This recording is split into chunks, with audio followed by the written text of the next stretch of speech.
마음에 참 믿음이 있는가. 믿음이 없이는 하나님을 기쁘시게 하지 못하나니. 너의 마음에 믿음이 있는가. 너의 마음에 참 믿음이 있는가. 믿음이 없이는 하나님을 기쁘시게 하지 못하니. 믿음이 굳게 서라. 말씀에 순종하니 주도 막을 수 없는 믿음. 믿음 위에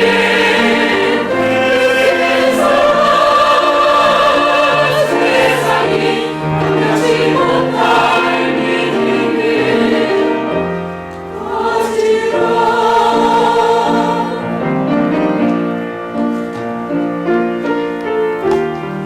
산을 옮길 믿음, 물 위로 걸어갈 믿음. 주께서 함께 하시며 능치 못하고 쓰리라. 믿을 능력이 있어 사랑의 강물도 내리니. 주께서 역사하시도록 너의 믿음을 보이라. 믿음 위에 굳게 서라. 말씀에 순종하니 주도 막을 수 없는 믿음. 믿음 위에 세상이 감당치 못할 믿음을. 세상이 감당치 못할 믿음을 가지라.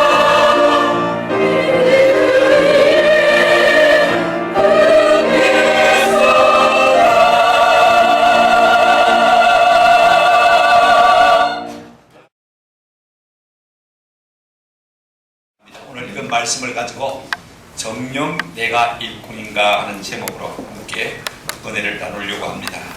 6월이죠. 올해도 벌써 반년이 지나갑니다. 세월만 같다면 우리는 세월을 허송한 것입니다. 그러나 세월과 함께 우리의 일과 수고도 함께 갔다면 우리가 참 보람된 인생이 될 수 있을 것 같아요. 세월도 지나갑니다. 인생도 갑니다. 남는 것은 우리의 수고와 이름이 남게 될 줄로 믿습니다. 우리가 로마서 16장 마지막 장을 읽겠습니다. 사도 바울은 여태까지 15장까지 복음과 생활에 대해서 아주 진지하게 말해왔습니다. 15장 끝에 보면 평강의 여유와 함께 있을지어다 족도까지 끝냈어요. 그런데 다시 16장을 쓰고 있는 것을 볼 수가 있습니다. 그래서 사도 바울은 37명의 이름들을 일일이 금명하면서 지금 그들을 앞바삐 문안하고 있는 것을 볼 수가 있습니다. 왜 그럴까요? 로마 교회에 충성된 일꾼들을 격려하고 또 축복하고 싶은 마음인 것입니다. 그래서 어떤 신학자들은 이 16장을 갖다가 영감된 사례서라 그렇게 이름 붙이는 것을 좋아합니다. 바울이 단순히 인사체를 넘어서 이 속에서 우리 자신을 우리가 볼 수 있고 또 우리가 들어야 할 하나님의 말씀을 듣고 또 교회가 진정으로 무엇인가를 알 수 있기 때문에 그렇게 표현하고 있는 것을 볼 수가 있습니다. 어쩌면 저들 때문에 바울의 1, 2, 3, 4 전도 여행이 가능했고요. 온 유럽에 저들 때문에 복음이 편만하게 되어졌다 해도 과언이 아닌 것입니다. 그렇다면 오늘 16장을 통해서 볼 수 있는 교회의 정의가 무엇일까? 교회는 이렇게 설명할 수가 있습니다. 어차피 교회가 사람들이라면 어떤 사람들이냐? 복음을 위해 수고하며 이에 목숨을 거는 사람들이 교회다. 이렇게 우리가 16장을 통해서 교회를 정리할 수가 있는 것입니다. 그러므로 교회는 이와 같이 수고하고 애쓰는 사람들이 참 필요하지 않습니까? 뭐든지요, 가짜는 그 수가 많아도 아무리 많아도요 소용이 없습니다. 뭐든지 진짜는요, 그 수가 적어도 빛이 나는 것을 볼 수가 있습니다. 이제 우리 한국교회는 외형을 자랑하는 데서 벗어나서 진짜 교회가 되는 이 일에 우리 모두가 힘써야 할 시대가 아닌가 하는 생각을 우리가 하게 되어집니다. 그렇다면 무엇으로 우리가 교회의 건강함을 유지할 수 있습니까? 우리는 먼저 남에게가 아니라 우리 스스로에게 그렇게 질문할 필요가 있습니다. 한번 더 합시다. 정녕, 내가 일꾼인가? 나보고 자꾸 그렇게 묻지 말고 정녕, 내가 일꾼인가? 라고 자문자답하는 데서부터 우리가 건강한 교회를 만들어가는 이 일에 힘써야 될 줄로 믿습니다. 이제 우리가 세 사람의 인물을 앞에 놓고 살펴보면서 이 물음에 답하는 은혜가 있기를 바라고 모두가 이와 같은 일꾼 되기를 주님의 이름으로 축원합니다. 첫째, 우리가 베베라고 하는 여집사에 대해서 좀 살펴보려고 합니다. 사도 바울은 제일 먼저 이 베베라고 하는 갱그레아 교회의 여집사를 로마 교회에 소개하고 있는 것을 볼 수가 있습니다. 제일 먼저 소개된 사람이 아쉽게도 남자가 아니고 여자인 것을 우리가 본문을 통해서 보게 되어집니다. 이분은요, 이 로마서를 들고 로마 교회에 전달한 장본인입니다. 그가 누굽니까? 바울이 고린도에 있을 때 복음을 전했고 아마 그를 통해서 복음을 전해받은 사람입니다. 갱그레아는요, 고린도 공항에서 차로 한 10분 남쪽으로 달려가면 바닷가에 있는 조그만 항구 도시예요. 그곳에서 예수를 믿고 바울의 진실한 동력자가 되었을 것이다. 우리가 짐작해 볼 수가 있습니다. 그가 지금 이제 그 당시에 그리스에서 로마로 이제 여행을 하게 되는 거예요. 여자의 몸으로서 말입니다. 교통도 편치가 않은데 장거리 해외 여행을 했다는 것은 대단한 일인 것을 우리가 볼 수가 있습니다. 근데 우리가 낯선 곳에 어떤 인물을 띄고 가게 되어지면요, 사람들이 걱정이 많이 앞서지 않습니까? 제일 먼저 걱정이 어디서 어떻게 먹고 잘까 이런 것보다도요, 낯선 사람들과 어떻게 좋은 관계를 맺을까, 이것이 참 많이 염려가 되는 것을 볼 수가 있습니다. 그때 서로를 잘 아는 사람이 소개를 해주거나 추천을 해주거나 증거를 해주면요, 아주 만나서 서로 오래 사는 사람들처럼 기쁘게 일을 할 수가 있는 것입니다. 지금 사도 바울이 그래서 이 베베를 갖다가 로마 교회에 지금 소개를 하고 있는 것을 볼 수가 있습니다. 저도 미국에 잠시 공부하러 갔을 때 우리 고신대학에 부총장의 추천서 받아갔는데 제가 추천서 예고로 타이핑 진 2장을 받아들고 서류로 미리 보냈습니다만 제가 읽어보진 않았습니다. 좋은 말만 많이 잔뜩 쓴 걸 제가 알고 있습니다만은요. 근데 학교에 가보니까 우리 핑크 대학원 원장님이 얼마나 그 추천서를 보고 기뻐하시는지 교수 사대를 하나 비워서 공부하도록 그렇게 해주고요. 그 다음에 미스터 브라이어에 대한 급사를 달려가지고 다치자, 요즘 같은 우리 한국 분하면 승합자 있지 않습니까? 그걸 내가지고 언제든지 쓰고 싶을 때 쓰시라고 그렇게 배려를 크게 준 것을 보았습니다. 제가 처음으로 그때 난생 처음 추천서 한 장의 위력이 얼마나 큰가를 그때 경험했습니다. 지금 사도 바울이요, 이 로마 교회에 베베를 첨가하는데 많은 말이 아닙니다. A4지 2장이 아닙니다. 딱 2줄로 첨가하고 있는 것을 볼 수가 있습니다. 1절 2절 한번 같이 보실까요? 내가 갱그레아 교회의 일꾼으로 있는 우리 자매 베베를 너희에게 추천하노니 너희는 주 안에서 성도들의 합당한 대절로 그를 영접하고 무엇이든지 그에게 소용되는 바를 도와줄지니 이는 그가 여러 사람과 나의 보호자가 되었습니다. 그렇게 말하고 있습니다. 먼저 오늘 사도 바울은요, 이 베베라는 여집사가 갱그레아 교회의 신실한 일꾼인 것을 소개하고 있는 것을 볼 수가 있습니다. 1절이죠. 교회의 일꾼으로 있는 우리 자매 베베를 너에게 추천합니다. 일꾼이란 말은 집사란 말이에요. 그 당시에 직분이 있었는지 없었는지 우리가 짐작할 수가 없습니다만은요, 오늘날도 그렇습니다만은요, 대부분 여자들이 교회에서나 일반 사회에서 대세인 것 같아요. 그러나 그 당시의 문화는 그렇지가 못합니다. 여자들이 앞서거나 또 모든 일을 주도해서 할 수 있는 그런 처지가 아니었음에도 불구하고 이 베베라는 여자는요, 상황을 뛰어넘었어요. 현실을 뛰어넘어서 주 앞에 헌신한 일꾼인 것을 우리가 볼 수가 있습니다. 어제 그저께 제가 검정평화교회 두 여집사님을 만났습니다. 한 분은 의사고 한 분은 교사인데요, 서로가 자기들을 제가 소개하기를 제가 잘 압니다만은 그렇게 말하더라고요. 목사님, 우리 진짜 일꾼입니다. 한 분이 그러니까 아니 이분이 진짜 일꾼입니다. 서로 그러더라고요. 제 마음속에 감동이 뭉클해요. 남편들도 다 높은 직위 있는 사람들입니다. 교수고 판사고 그럼에도 불구하고요, 교회 식모처럼 사시는 분들이 제가 그 사람을 알기 때문에 참 마음에 감동이 되었어요. 이것이 참 교회구나. 여러분, 교회 안에서 누가 누구를 소개한다고 할 때 우리 교회의 진짜 일꾼이라 하고 소개받는 것보다도 더 아름다운 일이 어디에 있겠습니까? 한번 생각해 보십시오. 오늘 우리 모두가 이렇게 되었으면 좋겠고, 앞으로 우리가 세우게 될 장로, 집사, 권사님들이 다 직분만 있는 사람이 아니라 진짜 일꾼입니다 라고 인정받고 칭찬받는 주의 성도들이 되시기를 주님의 이름으로 축원합니다. 문제는 내가 직분이 있는가 직분이 없는가 하는 것이 문제가 아니라 일을 하는가, 진짜로 제대로 일을 하고 있는가 하는 것이 참 문제인 것입니다. 교회는 어디서나 늘 일꾼을 필요로 하는 것을 볼 수가 있습니다. 그런가 하면요, 2절 끝에 보면 이렇게 말하고 있습니다. 이는 그가 여러 사람과 나의 뭐가 되었다고요? 보호자가 되었습니다. 이 베베는요, 많은 교인들과 사도 바울의 보호자가 되었다. 이 보호자는 단어가 성경 여기에 딱 한 번 쓰거든요. 영어로 표현한다면 베네펙트라고 말할 수 있겠죠. 이 사크로 이렇게 표현할 수도 있습니다만은요, 후원자 혹은 양육자 이렇게 번역을 할 수가 있습니다. 여러분, 베베라는 여집사가 어떻게 많은 성도들의 또 사도 바울의 후원자가 되고 양육자가 됐는지 알 수가 없습니다만 아마도 자기의 가진 물질로 교회를 섬긴 사람이 아닌가 생각할 수가 있습니다. 그만큼 희생을 많이 했다는 말이죠. 예나 지금이나 교회 안에 어려운 성도들 많이 있습니다. 그죠? 예나 지금이나 복음 때문에 어려움을 당하는 목회자들도 참 많이 있는 것을 볼 수가 있습니다.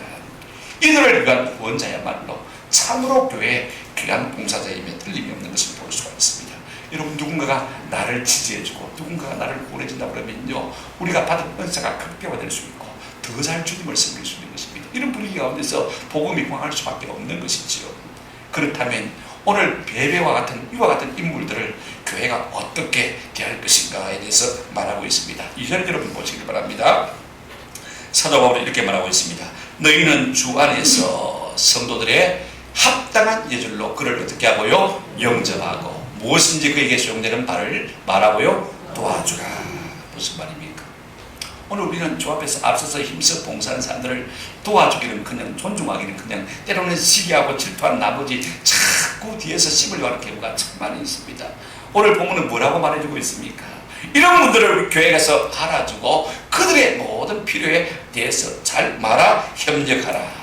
시기하고 질투하고 비판하는 것이 아니라 그들을 존중히 여기고 그들을 잘 도와주라고 말하고 있는 것을 볼 수가 있습니다. 여러분, 데살로니가전서 5장 12절에 이런 말씀이 있습니다. 형제들아, 우리가 너희에게 구하노니 너희 가운데서 수고하고 주 안에서 너희를 다스리며 구하는 자들을 너희가 뭐하고요? 알고. 그 다음 같이 읽으십시다. 시작. 그들의 역사로 말미암아 사랑 안에서 가장 귀히 여기며 너희끼리 화목하라. 이런 분들을 우리가 알아주고 저들을 가장 귀히 여기고 존중히 여기며 그들의 일을 도와주라고 말하고 있는 것을 볼 수가 있습니다. 저는 우리가 이 같은 교회가 되기를 주님의 이름으로 축원합니다. 또 우리가 두 번째로 생각할 것은요, 이 브리스가 부부, 바울이 감격에 빠졌는 부부가 있는데요. 그들이 누구냐면 브리스가와 아굴라. 브리스가는 사실 애칭이죠, 약칭이죠. 브리스길라 이렇게 길게 말해야 맞습니다만은요. 근데 희한하게도 여기에서도 아내의 이름, 여자의 이름이 먼저 호명되는 것을 볼 수가 있습니다. 그저께 식당에 갔는데 아내들이 분명히 예약을 했는데 식당 가보니까 예약자 이름이 남편 이름으로 다 되어 있어. 참 제가 마음에 부드러웠습니다. 이렇게 아내들이 남편을 존중히 여기주는가 참 고맙더라고요. 그런데 오늘 사도 바울은 남편을 존중히 여기키는 아내를 더 앞세우고 있는 것을 볼 수가 있습니다. 여러분, 아내의 수고가 더 큰 것이죠. 아내가 집에서 털면 될 일도 안 되지 않습니까? 그러니까 아내가 훨씬 더 많이 수고해야 할 것이라는 사실을 미리 배려하고 있는 것을 우리가 볼 수가 있습니다.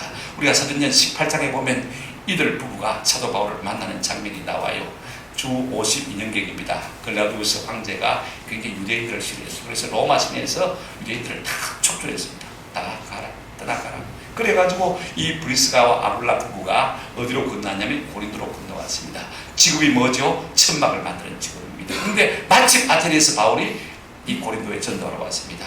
그때도 이 자비랑 선교를 하기 때문에 자기 직업이 뭡니까? 천막 만드는 직업입니까? 직업이 같으니까 같이 만나게 됩니다. 그런데 오늘 이 브리스가와 아굴라 부부도요, 예수 믿는 사람이거든요. 그런데 대거장인, 전도의 거장인 이 바울을 만나게 됩니다.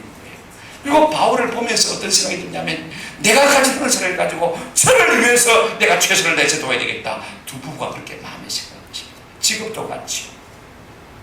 그래서 일정 시간에 바울을 쓰는 것을 볼 수가 있습니다. 6번이나 성경에 이 브리스가와 아굴라 부부가 언급되어 있는 것을 우리가 볼 수가 있어요. 먼저 그들은 바울에게 어떤 존재이냐면요, 여러분 3절 한번 보시기 바랍니다. 너희는 그리스도 예수 안에서 나의 무엇인 동역자들인 브리스가와 아굴라에게 묻는거라. 여러분, 영적인 대거장이 이 브리스가와 아굴라 부부를 보고 나의 뭐라고요? 동역자다, 이렇게 말하는 것을 볼 수가 있습니다. 아굴라와 브리스가 부부가요, 사도 바울은 우리의 동역자입니다, 그렇게 하면 사람들이 비웃습니다. 그죠? 에이, 올까 하고 있다. 그렇지만은요, 영적인 대거장이, 그죠? 이 아굴라와 브리스가 부부를 향해서 나의 뭐라고요? 동역자다, 이렇게 부를 때는요, 그들 가운데 뭔가 대단한 것이 있는 것이 틀림없습니다. 같이 일한다고 해서 동역자입니까? 마음의 결을 맞추어서, 뜻을 맞추어서 함께 나갈 때 진정한 동역자가 될 수 있는 것입니다. 함께 일했을 때 불편이 없고, 함께 일했을 때 기쁨이 되고, 함께 일했을 때 에너지가 나고, 그럴 때 진정한 동역자가 될 수 있는 거 아닙니까? 우리 하나님께서 다윗을 만났을 때 이렇게 말하고 있습니다. 사도행전 13장 22절에 보니까 내가 이새의 아들 다윗을 만나니 내 마음에 어떤 사람이라고요? 맞는 자라, 합한 자라, 그렇게 말하고 있습니다. 그래서 내 뜻을 다 이루리라. 오늘 우리가 하나님의 마음에 합한 자가 될 때 우리 하나님께서 우리를 동역자라고 말할 수 있는 것입니다. 사도 바울도 마찬가지. 오늘 이 브리스가와 아굴라 부부가 뭔가 모르지만 이 사도 바울의 마음을 시험케 하는 무엇이 있던 것을 우리가 볼 수가 있습니다. 냉수와 같은 존재였어요. 그래서 주저없이 망설임 없이 조금도 망설이지 않고 이 브리스가와 아굴라 부부를 향해서 저들은 나의 뭐라고요? 동역자들이다.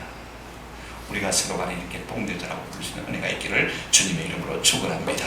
또 하나는요, 이들이 자기 집을 예배처소로 개방한 것을 볼 수가 있습니다. 5절에 보면요, 또 저의 집에 있는 교회도 문안하라 그랬지 않습니까? 지금 아굴라와 브리스가 이 부부의 집이 먼저 교회로 개방된 것을 우리가 볼 수가 있습니다. 물론 우리가 23절에 보시면요, 나와 온 교회를 돌봐주는 가이오도, 이 가이오라는 사람도 자기 집을 기반해서 교회로 사용하고 있고, 빌립보 교회 루디아도 자기 집을 기반해서 교회로 쓰고 있는 것을 볼 수가 있습니다. 여러분, 예나 지금이나 자기 가정을 개방한다는 건 참 쉽지가 않습니까? 제가 예를 들어서 사택 얘기다고 하십시다. 매주일 우리가 공간이 없으니까 기관 친교실로 쓰십시오. 우리 안방에 와서 차도 마시고 좀 쉬시고 하십시오. 여러분, 매주일 그러기가 쉽겠습니까? 아마 어려울 거예요. 근데 제가 이 생각하니까 어릴 때 생각이 나요. 우리 목사님 사택은요, 완전히 반대였어요. 제가 보니까 자, 주일 아침이면 성가대 가서 성가 연습하죠. 그죠? 그 다음에 또 주일 예배 마치고 나면 온 교회들이 오할 데 없는 사람들이 또 사택에 들어가서 가서 밥 먹고 치고, 그죠? 그렇게 하고, 그 다음에 당에도 거기서 하기도 하고. 제가 가만히 생각해 보니까 못할 짓을 해요. 우리가 너무 몰라요. 제가 아찔하더라 생각해 보니까. 그것도 한 번, 두 번이지, 그죠? 매주일마다 그렇게 하기가 참 쉽지 않을 거예요. 중요한 것은 이것입니다. 우리가 마음이 열리지 않으면요, 절대로 집의 문이 열리지 않습니다. 아멘. 우리가 세부터 보면 제가 교회에서 봅니다만은요, 어떤 세부터는 주로 교회에서 하는 것을 볼 수가 있습니다. 물론 다 행동마다 사정마다 다르겠지만은요, 우리가 가장 좋은 것은 우리가 센터로 모일 때는 어디서 하는 것이 가장 좋습니까? 집에서 모이는 것이 가장 좋습니다. 내 집을 개방한다는 것은요, 벌써 내가 교회를 향해서 마음을 열고 있다는 것이 되어지는 것입니다. 낮은 마음이 되어지고 깨어진 마음이 되어지고, 내가 우리 집의 주인이 아니라 주님이 우리 집의 주인이 되어지시면요, 얼마든지 우리가 우리의 집을 개발할 수가 있습니다. 여러분, 초대교회는 그렇게 해서 교회가 성장했습니다. 서울의 여러분 대형 교회들 제가 압니다만은요, 사랑의 교회도요, 조그마한 아파트에서 시작했습니다. 여러분, 온누리 교회도 똑같이 그렇게 시작했습니다. 한신교회도 다 그렇게 시작해서 대형 교회가 되어지는 거예요. 이렇게 해서 집을 개방하고, 그러면서 불편을 참아내고 헌신하고 희생하고 수고하면서 그와 같은 아름다운 교회들을 일구는 것을 우리가 볼 수가 있습니다. 저는 우리 모두가 우리의 집을 개방하는 수고를 아끼지 않는 저와 여러분 되시기를 축원합니다. 그런가 하면 여러분 보십시오. 4절 보시면요, 저들은 사도 바울을 위해서 목숨까지도 내놓았습니다. 4절 한번 우리 같이 읽으실까요? 시작. 그들은 내 목숨을 위하여 자기들의 목까지도 내놓았나니 나뿐 아니라 이방인의 모든 교회도 그들에게 감사합니다. 무슨 말입니까? 철저하게 사도 바울을 지켜줬다는 말인 것입니다. 사도 바울이 건강해야 일을 할 수 있습니까? 건강하려면 잘 먹어야 됩니까? 아마 혼자 사시니까 이 브리스가, 이 아내가 열심히 반찬을 만들었을 것 같아요. 그죠? 식사 대접에 부족함이 없도록 최선을 다해서 도와줄 것입니다. 그 다음에 생활의 필요를 많이 도와줄 것입니다. 천만 만이라고 시간을 더 많이 써버리면요, 복음 전하는 시간이 상대적으로 줄어들지 않습니까? 우리가 많이 만들 테니까 가서 복음을 전하십시오. 그래서 생활의 필요를 그들이 아마 다 조력했을 것 같아요. 뿐만 아닙니다. 복음 전할 때 핍박이 얼마나 있습니까? 그죠? 그때마다 이 브리스가와 아굴라 부부가 앞서서 막아줬을 거예요. 우리가 대신 당할 테니까, 우리가 대신 갇힐 테니까 빨리 피하십시오. 그렇게 해서 이 사도 바울을 지킵니다. 내 목숨을 위하여 자기들의 목이라도 내어놓았다. 저는 경영서를 보니까요, 아주 중요한 말 하는 거가 있더라고요. 기업에도 이런 사람을 뽑아야 된다고 그렇게 표현하고 있습니다. 한번 따라하십시다. 충성심이 없는 자는 전력이 되지 않는다. 어떤 기업이든 그래요. 그 속에 충성심이 없으면 도움이 안 된다는 거예요. 교회도 마찬가지. 충성심이 없는 사람은 아무리 많아도 군중에 불과한 것입니다.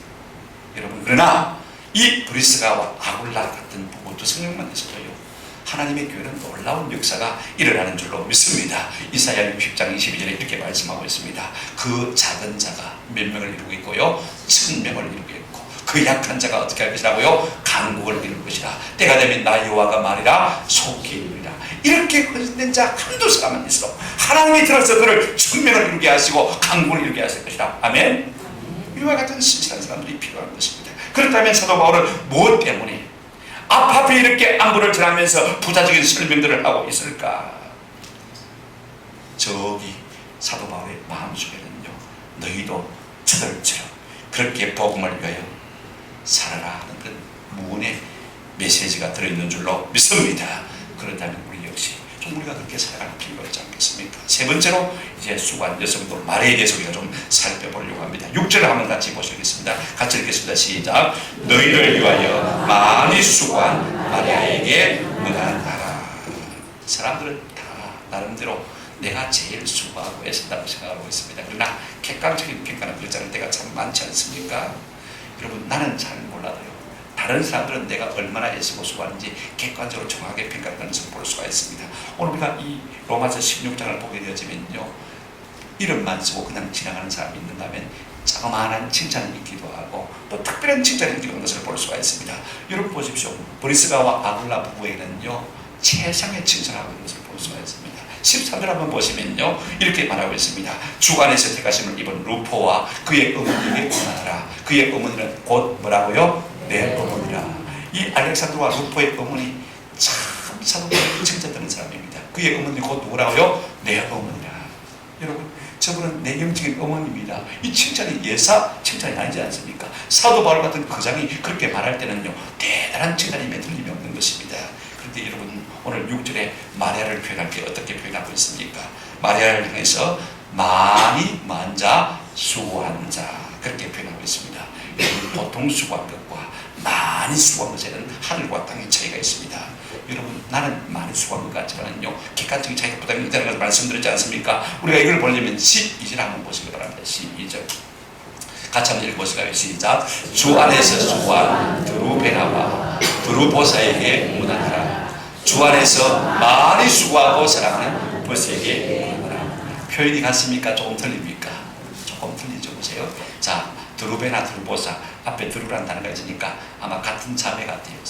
자매 같아요. 그죠? 이름이 비슷하니까. 그죠? 그냥 주 안에서만 수고하는 그렇습니다. 그런데 보십시오. 그 다음에 보면 주 안에서 많이 수고하고 사랑받는 누구요? 버시.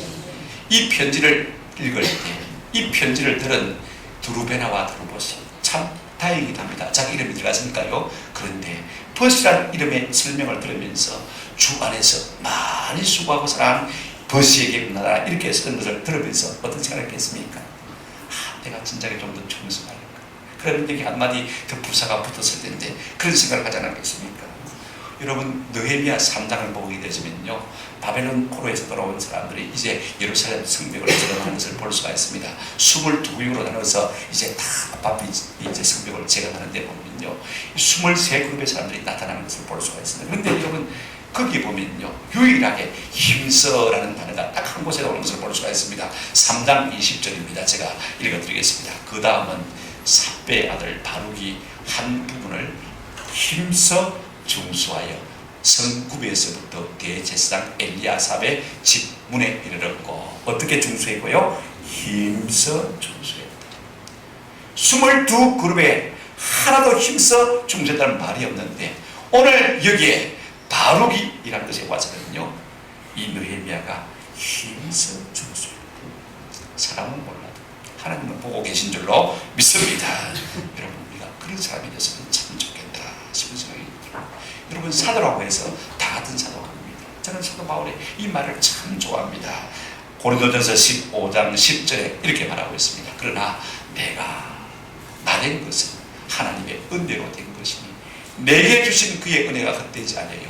내가 모든 사도보다 한번 더 합시다. 더 많이 수고하였으나 내가 한 것이 아니고 오직 나와 함께 하신 하나님의 은혜.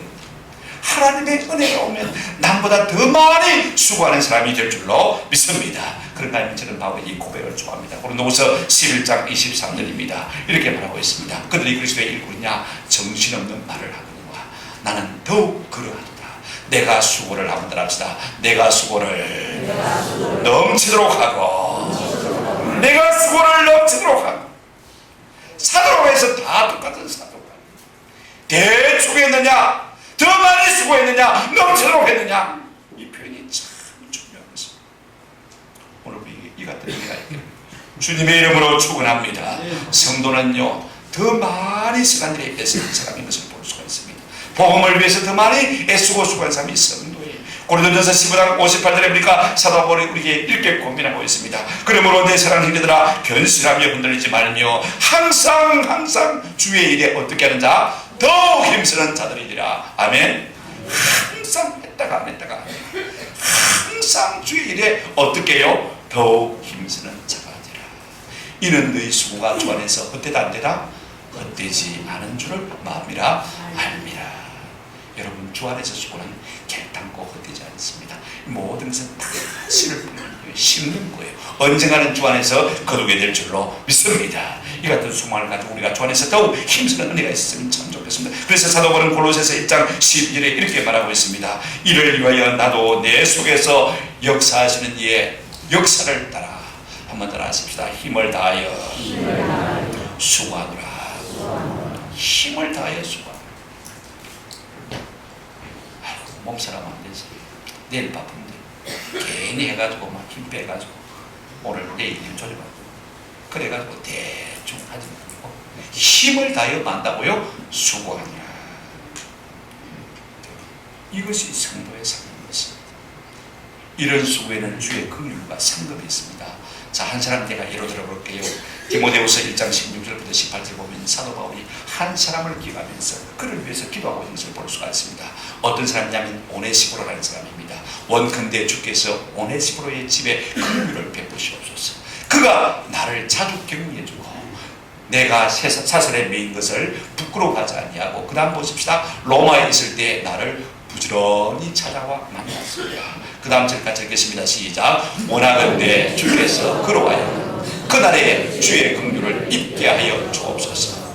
또 그가 에베소에서 많이 봉사한 것을 네가 잘 아느니라. 한 오베시보로의 그 수고한 것에 대해서 지금 사도 바울이 기도하기를, 하나님이여 그때 원컨대 그 마지막 심판 때 이 오네시보로의 가정을 긍휼히 여기사 은혜와 복을 더해 주옵소서. 그렇게 부탁하고 있는 것을 볼 수가 있습니다. 바울에게만 그런 사람이 아니었습니다. 에베소에 있을 때도 그렇게 많이 수고한 것을 네가 안다라고 말하고 있는 것을 볼 수가 있습니다. 여러분, 하나님은요 우리의 모든 수고를 다 갚아주시는 좋으신 주님이신 줄로 믿습니다. 요한계시록 22장 12절에 보라 내가 속히 오리니 내게 줄 상이 내게 있어, 내가 줄 상이 내게 있어 각 사람에게 그가 마음대로 행한 대로 그가 수고한 대로 갚아주리라. 아멘. 이 상급 좀 바라보시는 소망이 있으면 참 좋겠습니다. 오늘 우리의 삶의 현격한 차이를 가두는 것이 무엇입니까? 가장 작은 부사입니다. 점점 힘써 많이. 이 세 나라 여러분 꼭 기억하시기 바랍니다. 여러분의 신앙이 점점 나아지시기를 주의 이름으로 축원합니다. 점점 힘쓰시기를 주의 이름으로 축원합니다. 점점 많이 수고하기를 주님의 이름으로 축원합니다. 부사가 있어요. 그냥 기도하는 것이 아니라 힘써 기도하고 간절히 기도하고 그냥 섬기는 것이 아니라 많이 섬기고 많이 수고하고 이 부자가 있는 삶이야말로 하나님 앞에서 참으로 존귀 기쁨을 받는 삶인 것입니다. 말씀을 맺습니다. 우리가 16장을 다 읽지는 않았습니다. 그런데 여기에 나오는 37명은 실제적으로는 24명이 직접적으로 말씀되고 있습니다만은요, 다 한결같이 그리스도 안에서 살고 그리스도 안에서 수고한 일꾼들인 것입니다. 여러분 한번 생각해 보십시오. 이 편지가 로마 교회에서 읽혀질 때에 자기 이름이 없는, 자기 이름이 빠진 사람은 기분이 좋았다 나빴다, 섭섭했지, 그죠? 내 이름을 뺐네. 섭섭할 수밖에 없는 것입니다. 여러분 이거 기억하세요. 우리가 주님 앞에 섰을 때 우리 주님이 우리의 이름을 기억하지 않냐고 우리의 이름을 호명해 주지 않을 때는요, 섭섭한 정도가 아닌 것입니다. 끝나는 것이죠. 교역자의 입장에서 볼 때 기억에 남을 만한 어떤 수고가 있었다면요, 이름을 안 가르쳐줘도 저절로 기억이 되습니다. 일부러 이름을 알아서라도 기억할 수밖에 없는 거. 저분 이름이 뭘까? 옆에 사람에게 물어보잖아요. 누구지? 어느 교회죠? 잊을 수가 없는 것이죠. 오늘날 이름은 가지고 있으면서도 일하지 않는 사람들이 참 많습니다. 그런 우리가 그런 사람 되지 않냐, 우리 주 앞에서 신실한 일꾼 되시기를 축원합니다. 두 번째로 우리 가만히 보게 되지만 무난할 때마다 칭찬이 있는데 어떤 사람은 칭찬이 많이, 아주 많이 쓰여졌고 어떤 사람은 이름만 쓰고 지나가는 것을 볼 수가 있습니다. 여러분 이것이 우리가 행한 바가 되는 줄로 믿습니다. 사람은요 잘못 파악할 수 있어요. 하나님은 깨닫고 잘못 파악하지 않습니다. 우리가 얼마나 많이 애써 힘써 수고했는지를 하나님은 다 아시는 줄로 믿습니다. 이것이 우리의 행한 일이 되어지는 것입니다. 그런데 여러분 바울이 길게 설명한 사람들은요, 하나같이 교회를 위해서, 복음을 위해서, 주를 위해서 수고한 사람입니다. 그 칭찬에 그가 뭐 많이 배웠다, 그가 유식하다, 그가 부자다, 그가 미리다, 이런 말이 하나도 없습니다. 왜냐하면 하나님 앞에서 그런 것은 별로 의미가 없기 때문에 그렇습니다. 어떻게 수고하며 어떻게 희생하며 살아가는 자가 우리의 삶의 참 자랑거리가 될 줄로 믿습니다. 우리는 본능적으로 편하기를 바라지만은요, 편하게만 살다가 주님 앞에 서면 부끄러움을 밖에 없다는 사실을 기억할 필요가 있습니다.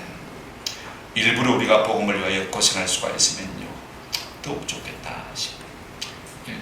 일부러라도 좀 복음을 위해서 고난받으면 이것이야말로 더 좋은 것이죠.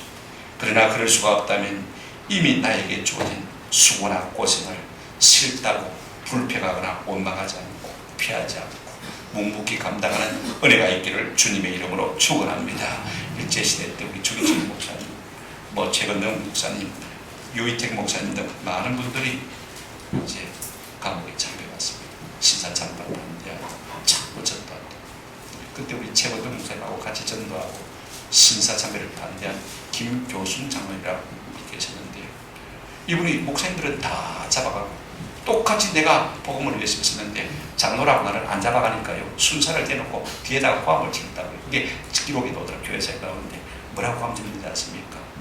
이 김교순 장로님이 그렇게 고함 치는데, 와 나는 안 잡아가노! 잡혀갈 같은 우리인데 와 나는 안 잡아가노? 제발 날 좀 잡아가라! 제발 날 좀 가라. 그 다음에 마지막 말이 참 재밌습니다. 한번 더 합시다. 감옥 문 앞에라도 가보자. 이게 복음을 위해서 수고한 사람의 상급이 뭔지를 아는 사람의 삶입니다. 아멘. 오늘날 누가 이렇게 살겠어? 목사만 잡혀가면 됐지, 장로가 내가 말을 잡혀가는. 그런데 왜 목사만 잡아가노? 나도 똑같이 신사잡배 반대하고 나도 똑같이 노방전도인데 왜 목사만 잡아가노? 왜 나는 안 잡아가노? 제발 날 좀 잡아가라. 감옥 문 앞에라도 가보자. 그랬다는 것입니다. 하나님 앞에 가서 자랑하는 것은 수고한 것밖에 없습니다. 많이 수고한 것밖에 없습니다. 그러므로 많이 가진 자는 많이 수고할 책임이 있고 많이 아는 자는 많이 가르쳐야 할 책임이 있습니다. 건강하고 여유가 있는 사람입니까? 그만큼 수고해야 할 책임이 있는 줄로 믿습니다. 오늘 건강하고 여유가 있을 때 지금 수고하는 은혜가 있기를 주님의 이름으로 축원합니다. 한번 더 합시다. 다음은 없습니다. 중요한 것은 수고한 일이 없는 사람은 그 이름이 기록되지 않는다는 것입니다. 수고한 만큼 기록되죠. 오늘도 마찬가지입니다. 누가 내 이름 숫자를 기억할 수 있으므로 수고하고 있습니까? 우리는 얼마나 주를 위해 수고하느냐가 내 삶의 의미요 평가 기준이 되어야 할 것입니다. 하나님 우리를 보실 때 우리의 위대함은요, 나를 섬기는 사람이 얼마나 많으냐, 그것으로 평가되는 것은 아닙니다. 정삼각형 같은 것이죠. 내 밑에 많은 사람이 있고 그 정점에 내가 있는 그런 사람이 아니라 역삼각형과 같은 사람입니다. 나는 거꾸로 된 삼각형 제일 밑에 있고 나를 섬기는 사람이 많을 그때 진짜 하나님 앞에서 칭찬 듣고 상 받는 사람이 될 줄로 믿습니다. 그런데 오늘날 수많은 사람들은요, 내가 잘 되고 건강하기 위해서, 고통을 피하기 위해서, 문제 해결을 받기 위해서, 내가 존중받고 사랑받기 위해서, 돈 받기 위해서 교회 생활을 하려고 하는 것을 볼 수가 있습니다. 물론 초신자들은 그럴 수가 있겠지만, 그러나 교회 생활을 오래 하면서 그렇게 산다면요, 하나님이 기뻐하는 사람인 것입니다. 다시 한번 우리가 건강한 교회를 이루어나가기로 원한다면요, 한번 우리에게 이렇게 물으십시다. 한번 따라하십시다. 정녕 내가 일꾼인가? 이 물음에 여러분이 스스로 답하는 은혜가 있기를 주님의 이름으로 축원합니다. 아멘.